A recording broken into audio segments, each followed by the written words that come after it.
Olá, sejam bem-vindos aqui para mais um vídeo. E neste nós vamos começar a falar um pouquinho sobre óptica, né?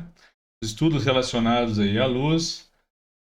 Neste primeiro vídeo, numa série, né, de vídeos que eu vou gravar e colocar aí para vocês. Falar um pouquinho sobre a natureza da luz, o que a gente chama de luz, né, também.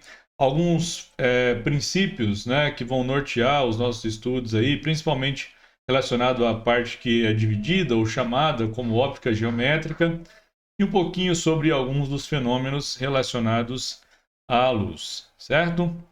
Vamos lá. Então, uma primeira pergunta, né, que nós poderíamos aí colocar é o que é a luz, né? O que é a luz? O que nós chamamos de luz, principalmente aí relacionado àquilo que é capaz de sensibilizar o nosso órgão, né? Nosso sistema aí, que nos permite enxergar os objetos, né? Aquilo que sensibiliza a nossa visão. Então, o que é que a gente chama de luz, né? O que é que a gente define como sendo luz, né? E também, uma outra coisa que está aí bem relacionada, né, e é interessante, é como nós enxergamos os objetos, né? Quais são os fenômenos, os princípios que estão relacionados com essa habilidade, né, digamos assim, que temos de enxergar os corpos, de enxergar os objetos. Obviamente, né, a todos aqueles que possuem aí uma visão normal, né? Mesmo aqueles que, assim como eu, né, necessitam de um óculos, de algum instrumento aí para auxiliar, né, para não corrigir um problema, mas nos ajuda a contornar determinado problema relacionado à visão. Como é que isso é possível, né? Como que nós enxergamos os objetos? E até mesmo no caso de um óculos, de uma lente, como é que funciona isso, né?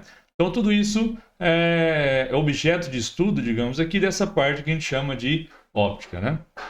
Então vamos lá aqui com algumas coisas interessantes, né? Então a gente chama de óptica o estudo da luz e dos fenômenos relativos à luz.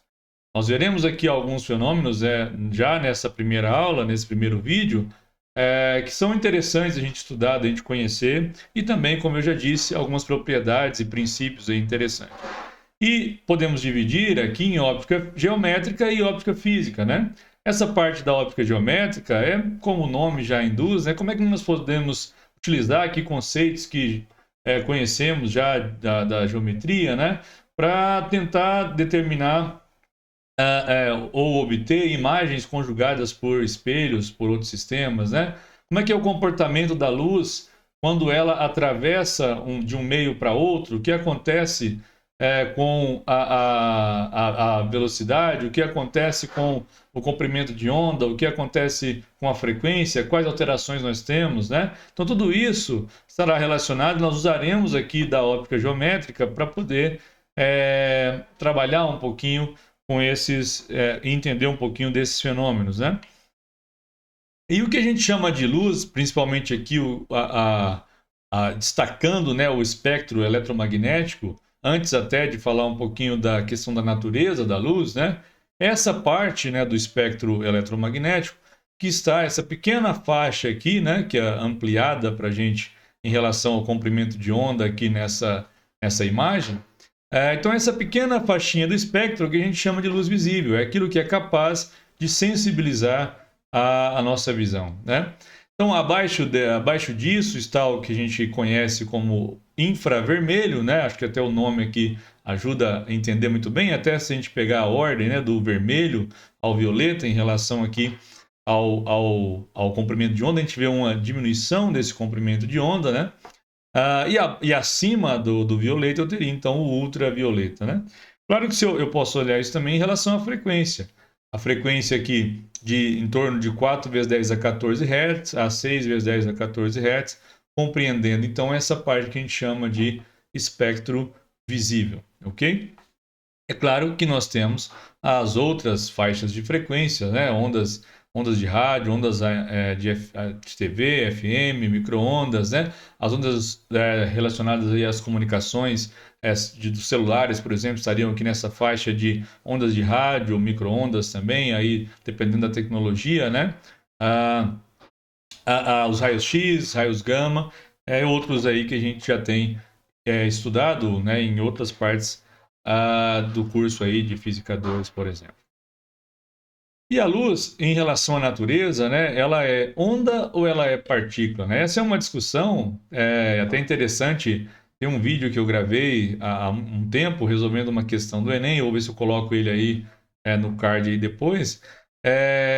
Que a partir dessa questão do Enem eu faço uma abordagem, né, dessa questão de onda e partícula, e tem desde os gregos lá até chegar no Einstein, né? Obviamente ali passando por coisas mais relevantes nesses períodos, né? E aí depois eu deixo aí de sugestão, inclusive uma briga interessante aí entre expoentes, né? Relacionada a essa questão da natureza, né? Da luz, se é onda, se é partícula. E aqui eu quero apenas ressaltar que nós temos o comportamento chamado de comportamento dual, né? Então, dentro da teoria corpuscular, eu considerar a luz como corpúsculos, né? Como partícula aqui nesse caso. E que partícula? Do que a gente está falando, né? Um exemplo de aplicação disso aqui é a própria explicação do efeito fotoelétrico, né? Onde o que mostrou, e inclusive é o que rendeu ao Einstein o Nobel de Física, né?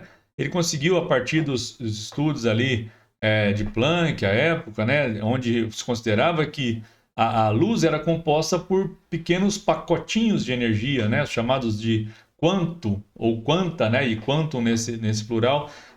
E aí, o que deu a origem, inclusive, ao nome quântica, né? Esse ramo, essa parte aí da física, né?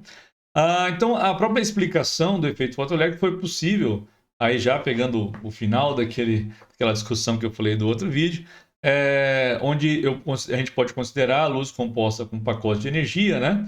E no entendimento, na explicação do efeito fotoelétrico, uma determinada essa incidência de radiação, né, eletromagnética aí, da luz, né, sobre um determinado material levaria à absorção dessa energia, né, composta ali nesses pacotinhos de energia, desses fótons, né? E aí esses elétrons seriam arrancados, né? Não vou me ater tanto à explicação, mas vocês podem depois, e no momento certo também isso chegará em outro vídeo, né? A gente entender bem que depende, é claro, do material, depende de algumas coisas, né? Não há ali uma absorção e um acúmulo, mas ou vai absorver ou não vai. Então, a gente pode depois entender melhor o fenômeno em si, mas aqui a explicação estaria dentro desse comportamento da luz como partícula, né? E claro que quando eu considero dessa maneira, fenômenos como a interferência e a difração, que é algo que nós estudamos lá na parte de ondulatória e entra aqui também na parte de óptica, né? Eles não seriam explicados através desse comportamento aí da luz. Dentro da teoria ondulatória, né, do comportamento ondulatório, a luz é uma onda eletromagnética, né? Então ela é composta ali, eu posso entender, né, igual essa animaçãozinha coloca aqui, né?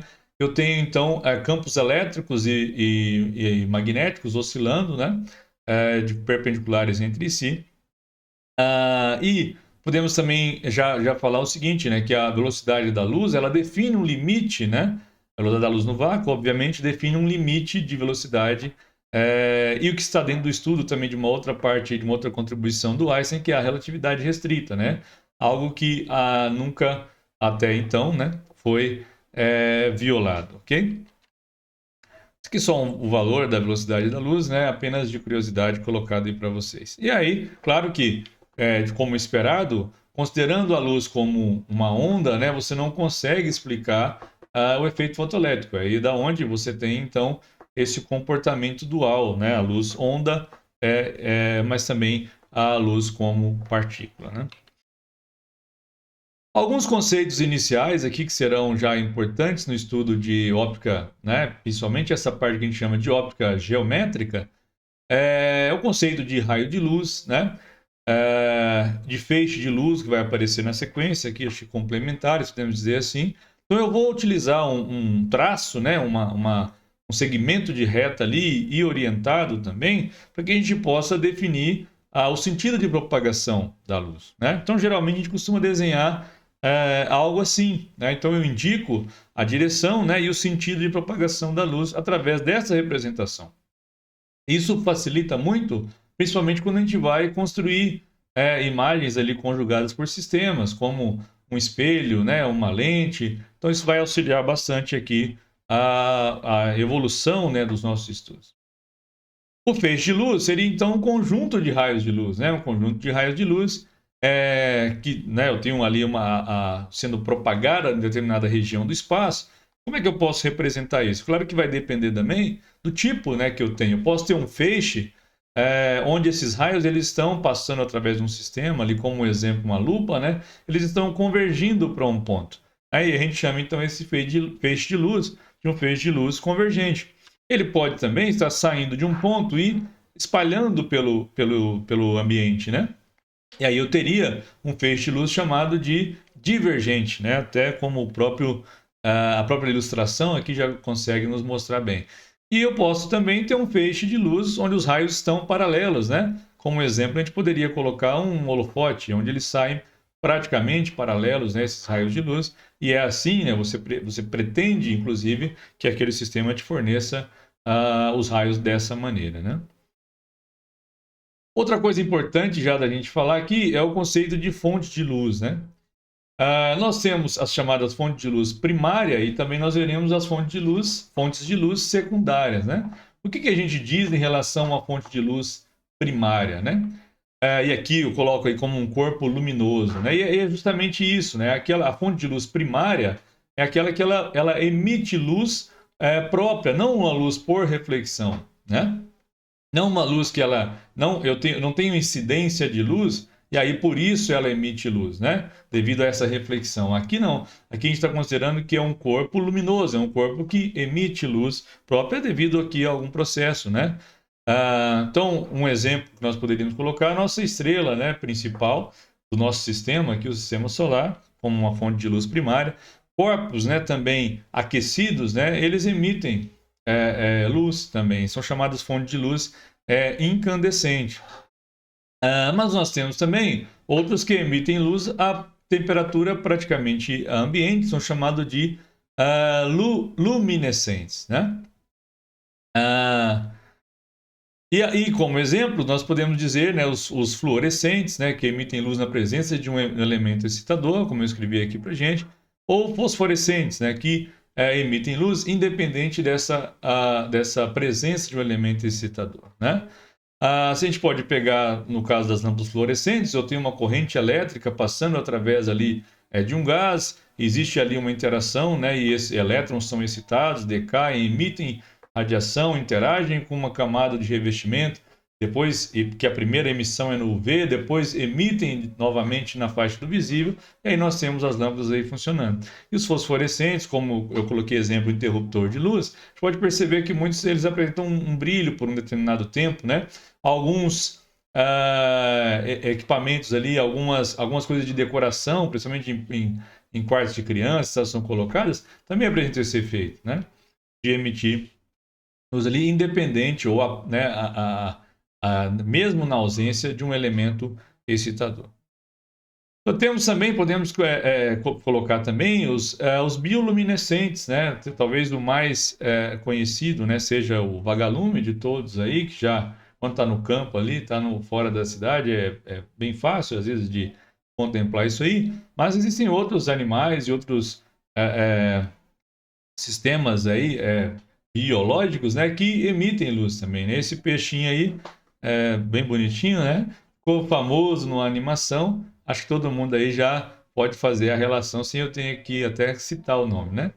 E esse efeito a gente pode ser compreendido como uma reação, né? Aqui onde acontece uma intermediação por uma enzima aí chamada de luciferase, né? E a reação entre o oxigênio e a luciferina, né, leva à emissão, à produção, aqui, né, essa emissão de fótons, e depois cessado esse processo, né, isso leva à formação de uma oxoluciferina, que é inativa aí em relação a essa questão da emissão de luz.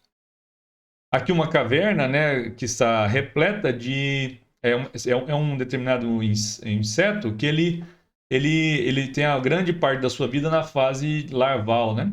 E aí ele emite esse brilho Ele emite essa pequena, né? Aqui é porque tem uma grande porção deles, então fica bem bonita até a imagem, né? Mas ele emite luz para atrair presas, né? E aí, inclusive, ele tem uma espécie de uma teia ali onde esses bichos eles ficam, os insetos ali, né? As presas, né? Elas vão ficar presas para que ele possa depois se alimentar, né? Outros tipos, né, de sistemas aí que emitem luz, essas algas, né, que dependendo da ativação, da agitação, elas também emitem luz. Exemplos aí bioluminescentes. Então, todos esses casos até aqui, falando em fontes de luz primária.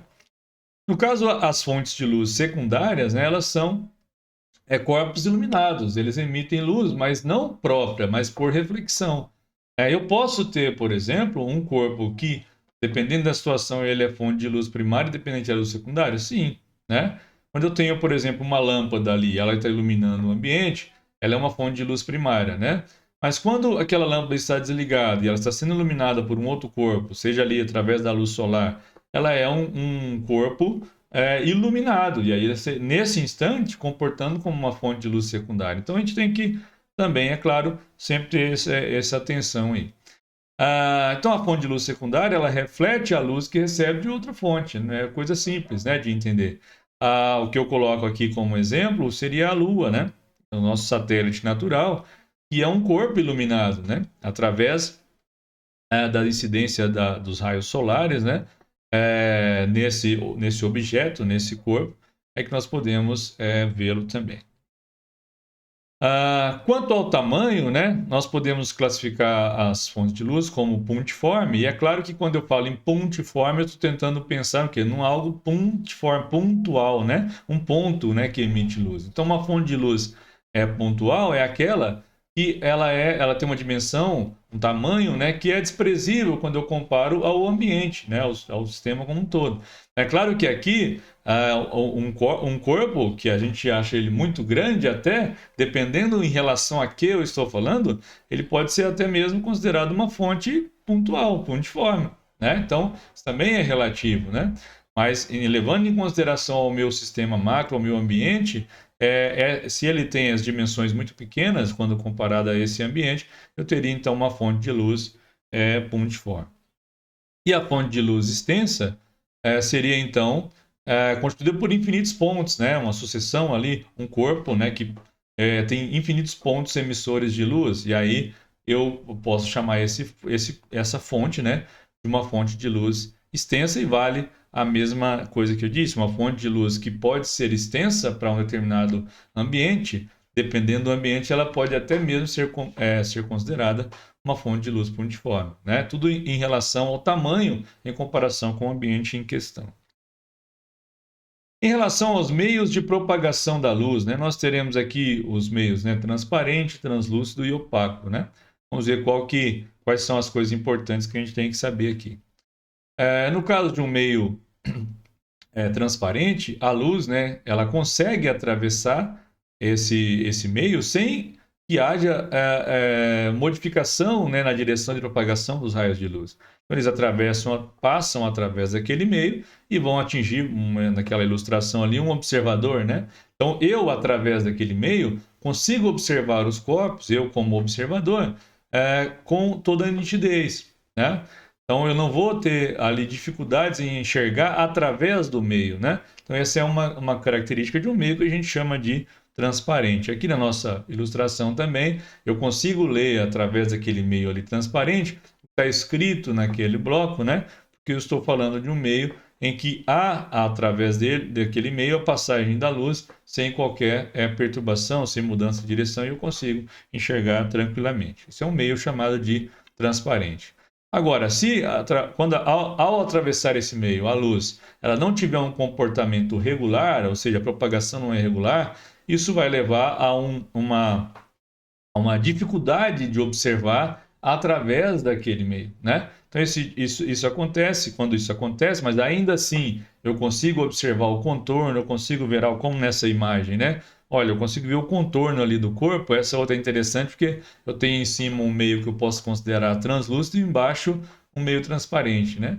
Então eu consigo ver o contorno, eu consigo saber o que tem ali, mas sem nitidez, sem detalhes, né? Então esse eu posso chamar de um meio translúcido, quando é nesse caso, né?